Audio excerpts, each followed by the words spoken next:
guys, it's Chloe, and today I am here with a brand new video. It is the first video of 2018, and we are doing my December wrap up. I read a total of 5 books in the month of December. This took me straight to the end of my Goodreads goal, which was to read 100 books. And if you want to know more about goals I finished and goals I'd like to look forward to this year, you can check out my 2017 review and 2018 excitement video, which I will link in the description below. So without further ado, let's talk about these 5 books. The first book I completed in December was Renegades by Marissa Meyer. This was the November book of the month for Once Upon a Read-Along, which I co-host along with my friend Kat from For the Love of Books. We did a live show on this book, so I will link that in the description below so you can hear more of both of our thoughts and feelings, but I absolutely loved this book. It is the first book that Marissa Meyer has written that is not a fairy tale retelling, but is more of a focus on superheroes and villains. It did take me a little bit to read this book because it is over 500 pages, but I absolutely loved it and I ended up giving it 5 stars. I highly recommend it and anything that Marissa Meyer does. And again, if you'd like to hear more of my thoughts and feelings, you can check out the live show that we did a couple of weeks ago. I give it 5 stars. It did not count for the A to Z challenge and it did not count for the Pop Sugar challenge. Next, I read Silliest Sleepytime Poems by Leslie C. Halpern.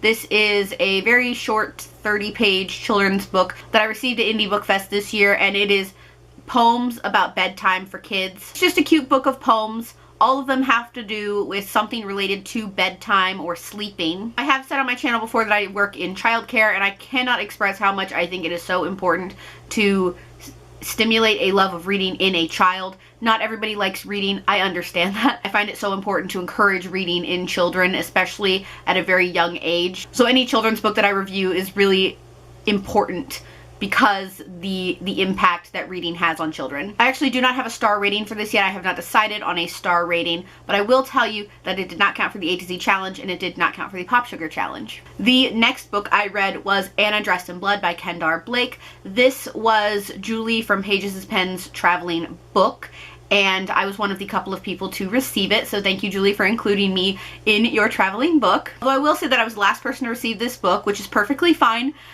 So I ended up reading a ghost story around Christmas, which I think may have affected my reading experience with the book. As I've said before, I am a huge mood reader, huge seasonal reader, so when Christmas time is around, I didn't really want to read a ghost story, which would be more for Halloween. That being said, I did get through the book. I actually finished it during my 24-hour readathon that I did with Kat from For the Love of Books, and I ended up giving this book 2.5 stars. There were some parts that I found interesting, but there were other parts where I was just bored, and I was trying to speed read through it, but I finally ended up getting through it and ended up at that star rating. It did not count for the Pop Sugar challenge, and it did not count for the A to Z challenge.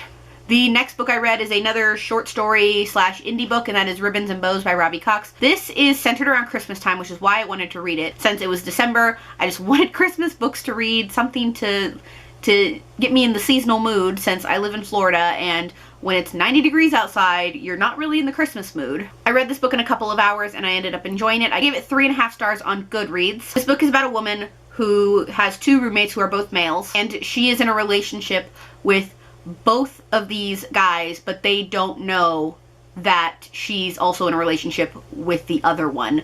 So drama ensues, of course. I said I gave it 3.5 stars. It did not count for the A to Z challenge, and it did not count for the Pop Sugar challenge. And the last book I completed in December, and was last book I completed in the year 2017, was A Bet Worth Making by Heather Hildebrand. This is the second book in the Grayson County series. I did a review on the first one called A Risk Worth Taking. I will link that in the description below if you are interested in seeing that. So this follows a different character that we meet whose name is Jordan, but also follows characters that we met in the previous book as well. So it's like a sequel / companion. I actually started this book before and got about 30 pages in, but then I had to put it down to read Renegades. So I finally picked it back up and I really enjoyed it. I gave it 4 stars, and it was actually sent to me by Heather after I did the review for the first one. I really enjoyed this duology. It did not count for a letter for the A to Z challenge, and it did not count for the Pop Sugar challenge.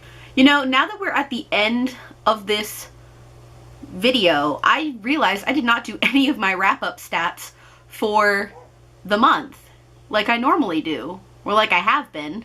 Well, as you saw, it was a good mix of indie and traditional books, and all of them were physical books that I read. And like I said, I did participate in one 24-hour readathon that was sort of a fail. but I did vlog it, so I will link that in the description below if you're interested in that as well. A couple other things. As far as the December book of the month for Once Upon a Read Along, it was A Gentleman's Guide to Vice and Virtue, which I'm currently reading. I'm like on chapter 3, and our live show is January 14th at 6 p.m. Eastern Standard Time. I will leave that in the description below in case you are interested in joining us for our live show discussion. And my December unwrapping was Second Chance Summer by Morgan Matson, which I did not start. I was going to start it and then realized I had to put it down and actually start Gentleman's Guide before the live show date. So I will be reading this in January, and in January I'm hoping to get back on track for my unwrappings and actually reading them in the month they're supposed to be read. So guys, that is all I have for this wrap up today. I hope you guys enjoyed it. As always, if you'd like to check out my vlog channel, Cloessence, it's linked in the description below. And if you like what you see here, please go ahead and click subscribe. I post new videos every Wednesday and Saturday, so click subscribe so you can be updated for when I post those. Thank you guys so much for watching, and I will see you guys in my next one. Bye!